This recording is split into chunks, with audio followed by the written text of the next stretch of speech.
ကိုယ့်ရဲ့ကလေးက16နှစ်ပြည့်တဲ့အခါမှာကျောင်းတက်ဖို့အစီအစဉ်မရှိဘူးဒါမှမဟုတ်ဆိုလို့ University သွားဖို့အစီအစဉ်မရှိဘူးဆိုရင်ဒီအရင်ဗီဒီယိုမှာပြောထားတာပေါ့နော်ကလေးတွေရဲ့ပညာရေးအတွက်ကြိုတင်ပြင်ဆင်တဲ့အခါမှာကြိုတင်ပြင်ဆင်တဲ့မိဘတွေကိုအစိုးရကစုချတဲ့အနေနဲ့ free money ကိုတစ်နှစ်ကို20%ပေါ့နော်ရေးတယ်ဆိုတဲ့အကြောင်းကိုပြောထားပါတယ်အဲ့တော့ဒါဒုတိယဗီဒီယိုအနေနဲ့ကိုယ့်ရဲ့ကလေးက18နှစ်ပြည့်တဲ့အခါမှာ University တွေ College တွေပြီးရင် Trade School တွေသွားဖို့အစီအစဉ်မရှိဘူးဆိုလို့ရှိရင်ဘာလုပ်မလဲပေါ့နော်အဲ့ဒီငွေတွေဟာ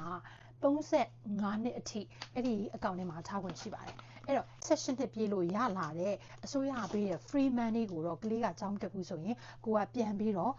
အစိုးရကိုပြန်လဲပေးဆောင်ရမှာဖြစ်ပါတယ်ဒီကလေးက16နှစ်ပြည့်လို့16နှစ်မကဘဲနဲ့အသက်35နှစ်အထိဒီငွေတွေကထားခွင့်ရှိတယ်။ဘာကြောင့်လဲဆိုတော့ဒီကလေးအနေနဲ့စိတ်ပြောင်းပြီးတော့ကြောင်းတက်ချင်တာဖြစ်ရင်ဖြစ်မယ်။တခြား program တွေ join တာဖြစ်ရင်ဖြစ်မယ်။အဲ့ဒီအတွက်ကြောင့်ဒီငွေတွေကလက်ဟတ်ဖြစ်မသွားအောင်လို့35နှစ်ထိထားခွင့်ရှိတယ်။35နှစ်မှာထပ်ပြီးတော့သူကကြောင်းမတက်ဘူးဒီငွေတွေကိုတခြားအကောင့်တွေကိုပြောင်းချင်တယ်ဆိုလို့ရှိရင်တော့ဒုတိယအကောင့်ဆုံးနည်းလမ်းကတော့ register saving plan တစ်ခုဖြစ်တဲ့ retirement saving plan RRSP တွေကိုပြောင်းလို့ရပါတယ်။ဘာကြောင့်လဲဆိုတော့48နှစ်အထိစုထားတဲ့ education ငွေတွေက tax free တွေကိုပြောင်းထည့်လို့မရပါဘူး။ဘာကြောင့်လဲဆိုတော့ tax free saving plan ကိုထည့်တဲ့အခါမှာလည်းပဲ tax pay ဆောင်ထားတဲ့သူကဒီတစ်နှစ်အတွင်းမှာဘယ်လောက်ထိ tax pay ဆောင်ထားလဲကို tax pay ဆောင်ထားတဲ့အပေါ်မှာမူတည်ပြီးတော့ကိုယ့်ရဲ့ဒီတစ်နှစ်အတွင်းကိုဘယ်လောက်အထိ tax free save ပိုင်ခွင့်ဘယ်လောက်ရှိလဲဆိုတော့ room ပေါ့နော်ကိုယ့်ရဲ့ saving room ပေါ်မှာမူတည်ပြီးတော့မှသူက save ခွင့်ရှိတာပါအဲ့တော့ကလေးတစ်ယောက်အနေနဲ့သူက16နှစ်ပြည့်သေးဘူးဆိုလို့ရှိရင်သူ tax pay ဆောင်ထားခြင်းမရှိဘူးဆိုရင်သူမှာ TSFA room မရှိပါဘူးအဲ့ဒီအတွက်ကြောင့် TSFA room ကိုသူကတိုက်ရိုက်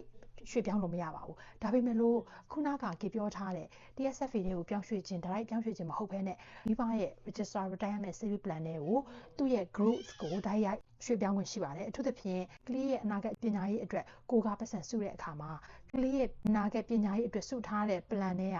အစိုးရက free ပေးထားတဲ့ 20% ကိုတက္ကသိုလ်ဆက်သွားဖို့အစီအစဉ်မရှိဘူးဆိုရင်တော့အစိုးရကိုအဲဒီ20%ကိုပြန်ပေးရမှာဖြစ်ပါတယ်ဒါပေမဲ့လို့ကိုကinvestment နဲ့မှာထည့်ထားတဲ့အတွက်ကြောင့် investment ကနေ16နှစ်ကြာတိုးလာတဲ့သူရဲ့ growth ပေါ့နော် investment profit တွေကိုတော့သူက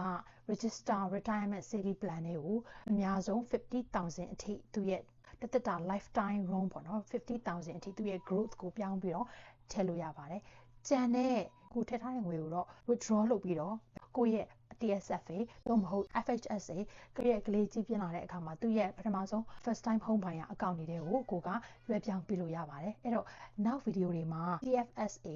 tax free saving account